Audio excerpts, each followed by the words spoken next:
Donc, avant de commencer, j'ai quelques règlements à mentionner. Donc, premièrement, veuillez s'il vous plaît dire votre numéro d'équipe à la caméra.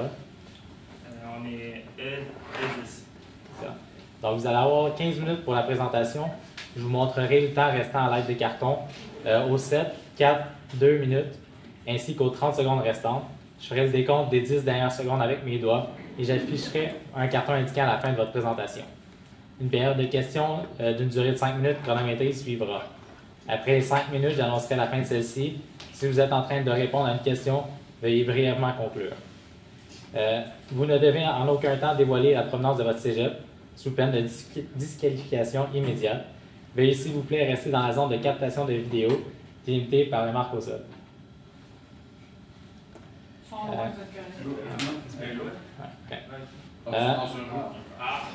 Yes, excellent. Il ne faut pas dépasser ça. C'est pour le Facebook Live. Donc, à tous les observateurs, le silence vous sera demandé tout au long de la présentation et de la période de questions. Et si vous désirez applaudir, veuillez attendre la fin de la période de questions. Vous ne devez en aucun temps dévoiler la provenance de l'équipe qui présente. Aucune entrée ni sortie de la salle n'est permise durant la présentation ou la période de questions. Veuillez éteindre la sonnerie de vos téléphones. J'inviterai maintenant les juges à se présenter et vous pourrez par la suite débuter votre présentation. Bonjour, Christian Gélinas, président des magasins Ordivaire. Samuel Daguerre, fondateur de la ferme urbaine. Chanie Perrault, coordonnatrice du Carrefour d'entrepreneuriat et d'innovation à l'UQTR. Cassie Berminateur et administratrice de la Chambre de commerce de Trois. Francis Wilker, directeur du développement et investissement à la Banque nationale. À vous, monsieur. Bon.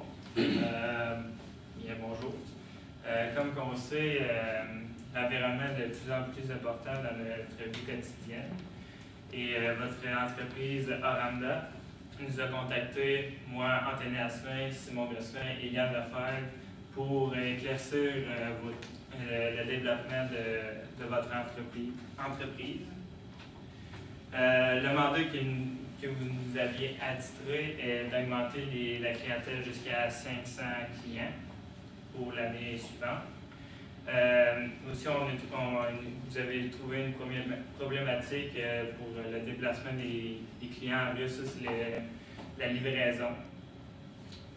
Et aussi pour la petite épicerie, vous aimeriez avoir une épicerie à votre nom.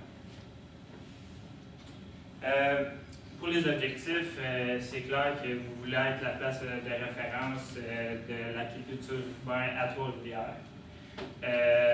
Non seulement vous voulez avoir un marché plus large, vous voulez être plus visible sur les réseaux sociaux et vous voulez attirer de plus en plus de clientèle.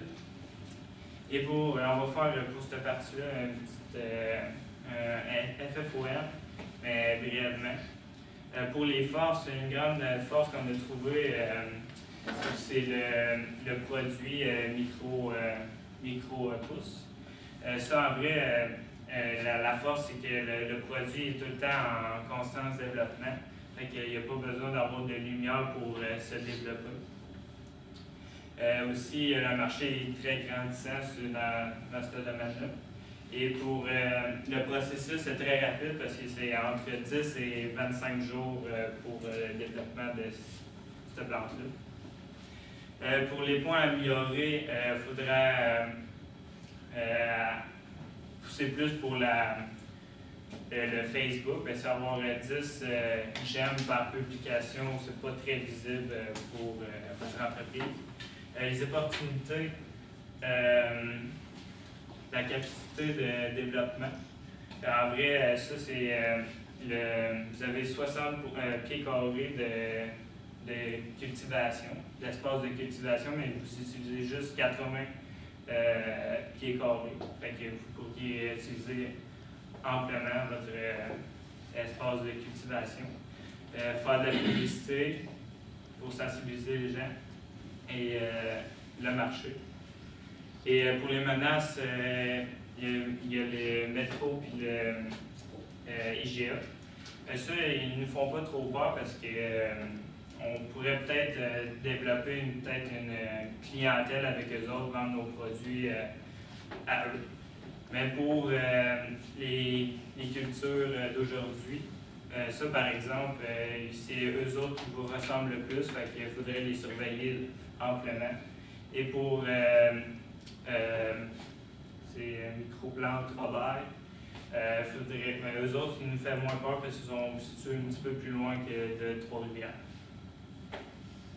Je laisse la parole à mon ami. Pour notre première idée, on avait prévu de vous proposer, à la place d'une petite épicerie, de boutique bistrot. Pour la boutique bistrot, en fait, on avait eu l'idée d'inclure si on veut, un petit café aux allures rustiques, un peu ludiques, pour attirer la clientèle plus jeune, qui puisse venir étudier, en même temps que magasiner, que découvrir les produits que vous offrez, qui pourraient déguster certaines recettes.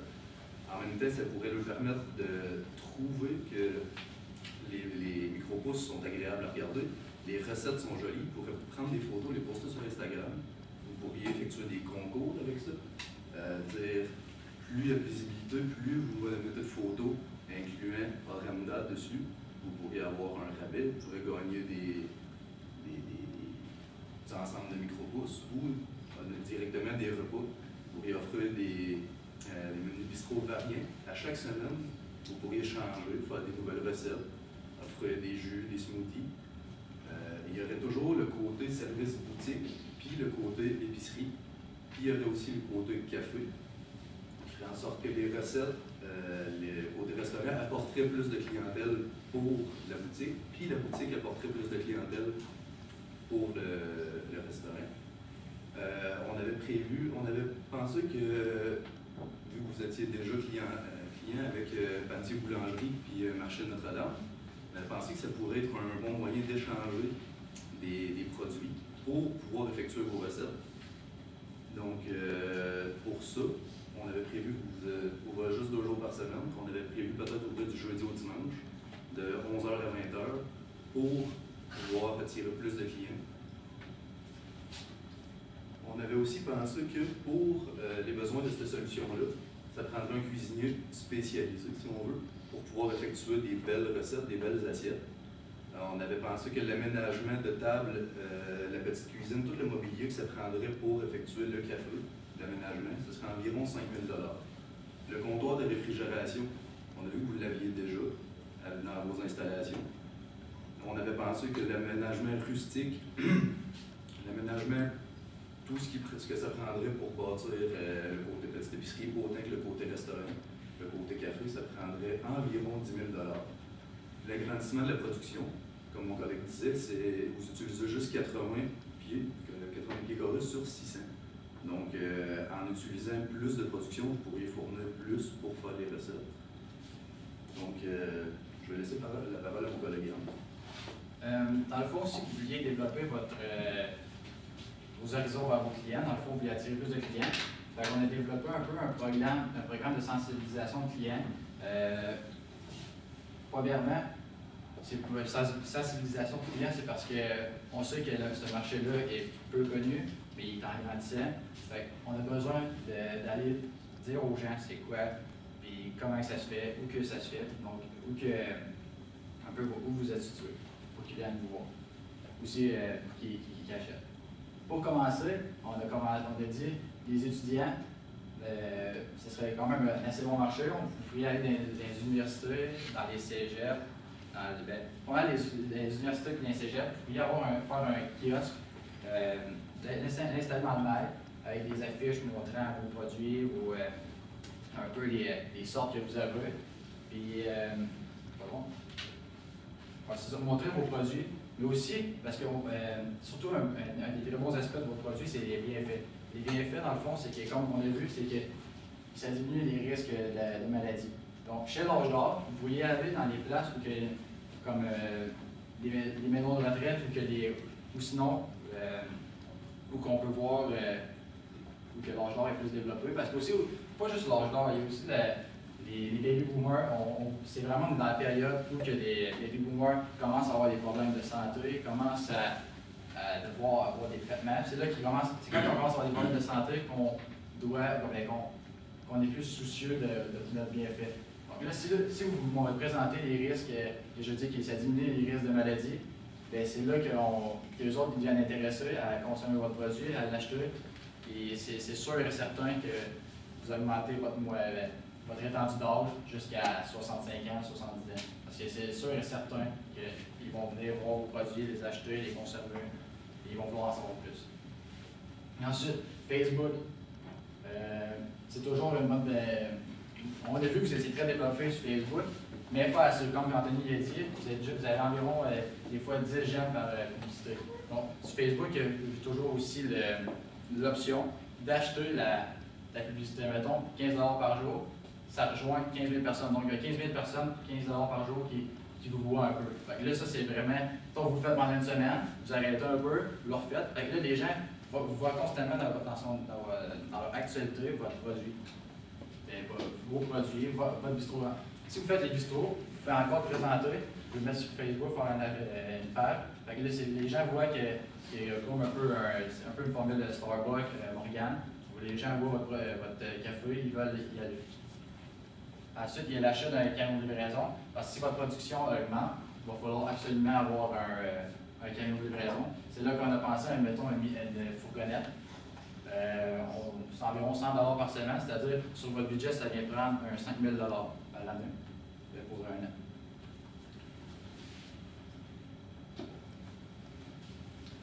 Tout ce qui est retour sur investissement, on n'avait pas de chiffre très exact, mais on avait pensé en fait que la boutique bistrot, ça devrait faire en sorte de doubler au moins le panier moyen d'achat.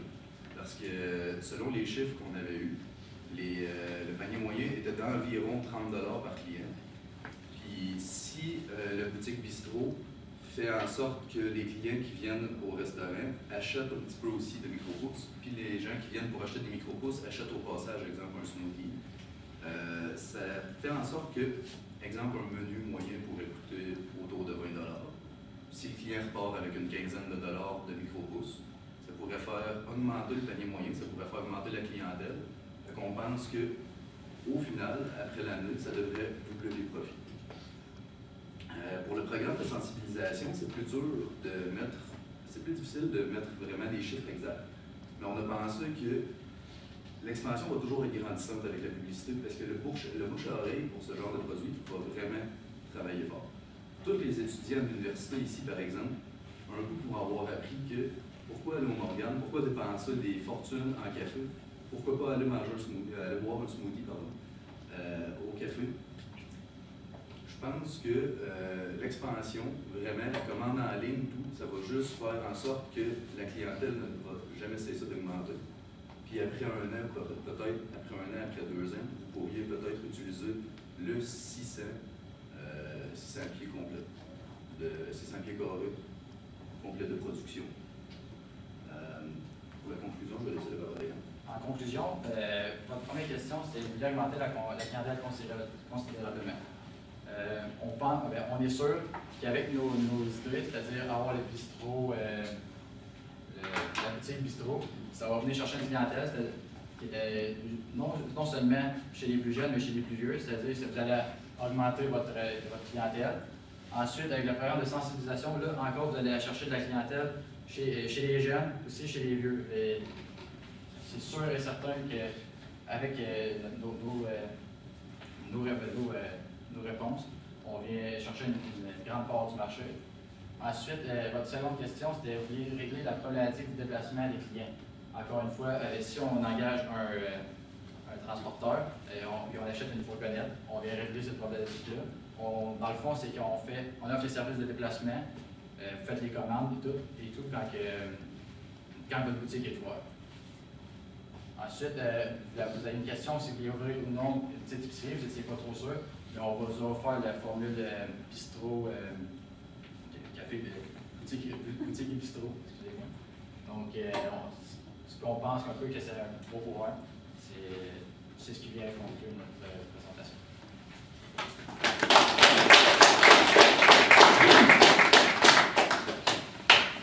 Merci, les gars. Premier, j'ai pas de questions. Je vais laisser mes collègues peut-être vous en poser. C'est peut-être le stress, là, mais ayez l'air plus content d'être là. Mettons, moi, c'est mon entreprise. On dirait que ça me. J'aurais le goût que le monde soit vraiment content d'être là, puis je n'ai pas senti ça. Fait que je sais que c'est peut-être pas votre dernier concours. Fait que dans le futur, peut-être nous faire sentir que vous êtes dans le projet, parce que c'est comme votre business que vous présentez à notre business. C'est le seul point que j'aurais à préciser. Merci. J'ai une question. Dites-moi, on est d'excellents fermiers urbains, des horticulteurs hors pair. Est-ce que ça fait de nous des gestionnaires de restaurants, de cafés, bistrot? Non, en fait, c'est pour ça qu'on parlait d'engager un cuisinier spécialisé qui a déjà travaillé dans un restaurant comme ça, que lui, il peut gérer, autant être cuisinier que gérer la partie café bistrot. À la limite, peut-être s'associer avec lui, couvrir les frais à deux, mais de là à nécessairement gérer ça, il y a toujours le moyen de gérer déjà cette petite entreprise-là. Peut-être que gérer la finance de ça, c'est un moyen, ça fait partie de vos moyens en même temps que partager les enjeux avec les cuisiniers qui pourraient gérer. Moi, je me demandais vraiment, puis vous pouvez me répondre à toi aussi, la première étape, vraiment le concret pour augmenter, parce que vous aviez à la fin, j'ai vraiment aimé que vous ayez mis les trois, disons, micro-mandats, si on veut. Qui était d'augmenter la clientèle. Ensuite de ça, le bistrot, oui ou non. Après ça, c'est vous qui avez délibéré là-dessus. C'était vraiment bien. Mais comme la première étape, ce serait quoi? Je pars d'ici, puis je fais quoi pour augmenter ma clientèle? Parce que là, présentement, on a environ une quarantaine de clients par semaine récurrents.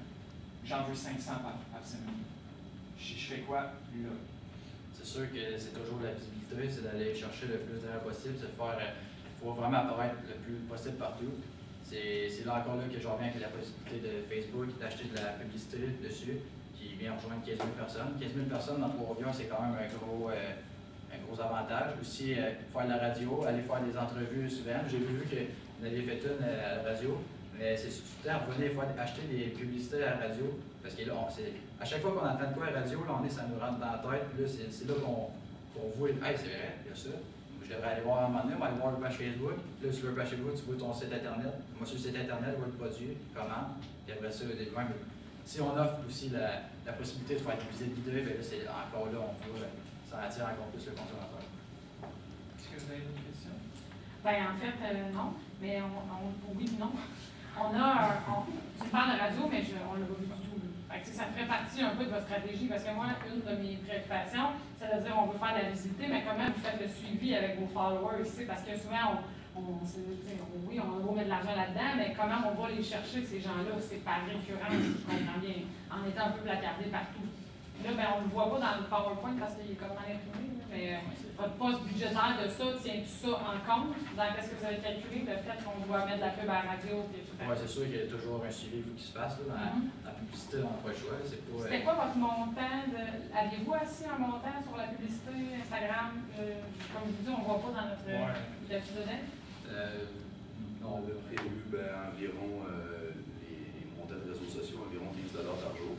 Okay. On s'était déjà informé là-dessus, puis on peut faire une publicité de 15 $ par jour pendant exemple, une semaine pour aller chercher jusqu'à 15 000 personnes environ. Okay. Puis ça, c'est vraiment pour les réseaux sociaux. Puis après ça, pour continuer, les prix pas de la radio, on ne sait pas trop les ça ne sera pas 15 $. Oui, non, c'est bien les mots. Mais non, je comprends. 3 fois par année dans un place stratégiquement où que les ventes sont au plus grandes, vous êtes dans la partie, en meilleure partie en plus.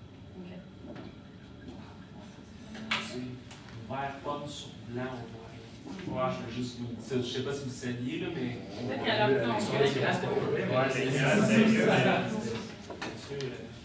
tout. Fait que, merci beaucoup. Merci.